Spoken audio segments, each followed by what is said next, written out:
اللہ رب العالمین کو تنے تنہا وحدہ لا شریک لہ لا مثل لہ لا مثال لہ لا ند لہ لا شریک لہ، کہ نہ اللہ جیسا کوئی ہے، نہ اللہ کی کوئی مثال ہے، نہ اللہ کا کوئی ہمسر ہے، نہ اللہ کا کوئی شریک ہے۔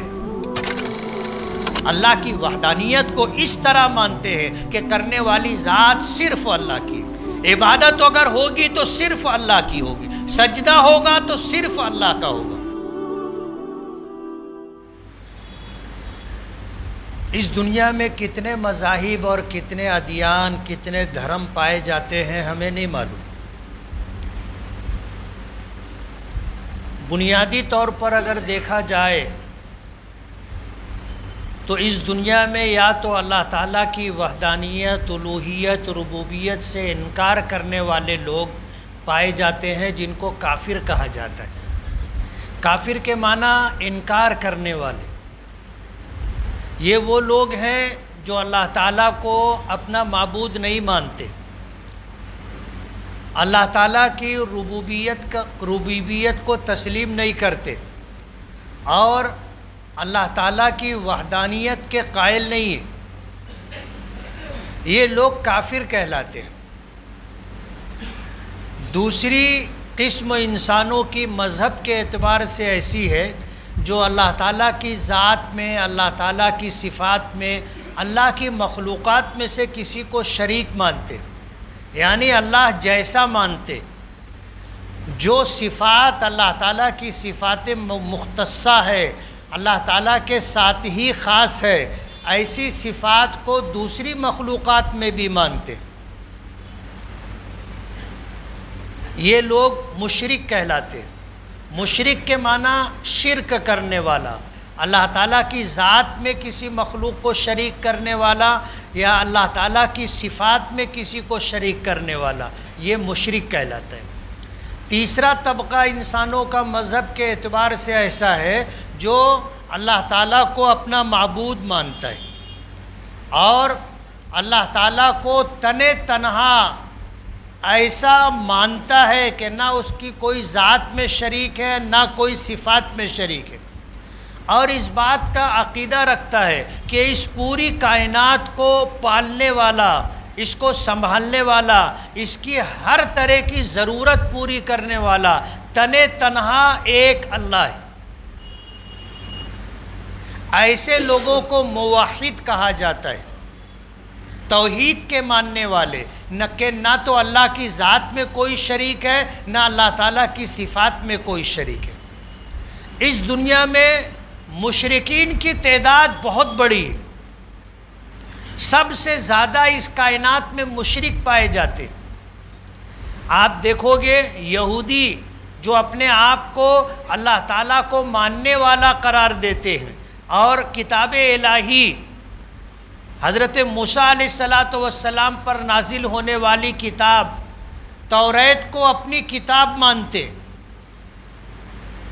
اس کے باوجود وہ حضرت عزیر علیہ السلام کو اللہ کا بیٹا مانتے، اور جو خصوصیات اللہ رب العالمین کی ذاتی اور صفاتی اعتبار سے ہے وہ حضرت عزیر علیہ السلام میں بھی مانتے۔ ظاہر بات ہے یہ شرک ہے، تو وہ بھی موحد نہیں رہے، مشرک ہو گئے۔ آج دنیا میں سب سے بڑی تعداد عیسائیوں کی ہے، سب سے زیادہ تعداد عیسائیوں کی ہے۔ یہ لوگ اللہ کے نبی حضرت عیسیٰ علیہ السلام کے ماننے والے لوگ ہیں۔ حضرت عیسیٰ علیہ السلام کو جو کتاب دی گئی تھی انجیل، اسے آسمانی کتاب مانتے، لیکن حضرت مریم کو اور حضرت عیسیٰ کو، ان دونوں کو اللہ کی ذات و صفات میں جو خصوصیات ہیں ان جیسا ان میں بھی مانتے ہیں۔ حضرت مریم کے متعلق ان کا عقیدہ ہے کہ یہ اللہ کی بیوی ہیں۔ حضرت عیسیٰ علیہ السلام کے متعلق ان کا عقیدہ ہے کہ یہ اللہ تعالیٰ کے بیٹے ہیں۔ تو جو کام اللہ کر سکتے ہیں وہی کام مریم اور وہی کام عیسیٰ علیہ السلام بھی کر سکتے۔ اللہ کی ذات میں صفات میں حضرت مریم کو حضرت عیسیٰ کو شریک مانتے تو یہ بھی مشرک ہے۔ ایک مسلمان ہے جنہیں اسلام نے عقیدے کے اعتبار سے احکام کے اعتبار سے جو تعلیمات دی ہیں اگر وہ اس پر قائم ہیں تو یہ موحد ہیں، یہ اللہ کی ذات میں کسی کو شریک نہیں مانتے، اللہ کی صفات میں کسی کو شریک نہیں مانتے، عبادت کے لائق تنے تنہا صرف اور صرف اللہ رب العالمین کی ذات ہے، یہ اللہ کے علاوہ کسی کو معبود نہیں مانتے، یہ اللہ کے علاوہ کسی کو مسجود نہیں مانتے، یعنی اللہ کے ساتھ نہ کسی کی عبادت کرتے ہیں اور نہ اللہ کے علاوہ کسی اور کو سجدہ کرتے۔ یہ عبادات اللہ کا حق ہے، صرف اللہ کی عبادت کی جائے گی، یہ الوہیت ہے۔ سجدہ صرف اللہ کے لیے، یہ اللہ تعالیٰ کے ساتھ مخصوص ہے، تو معبود برحق صرف اور صرف اللہ رب العالمین کی ذات ہے، یہ اسلامی عقیدہ ہے۔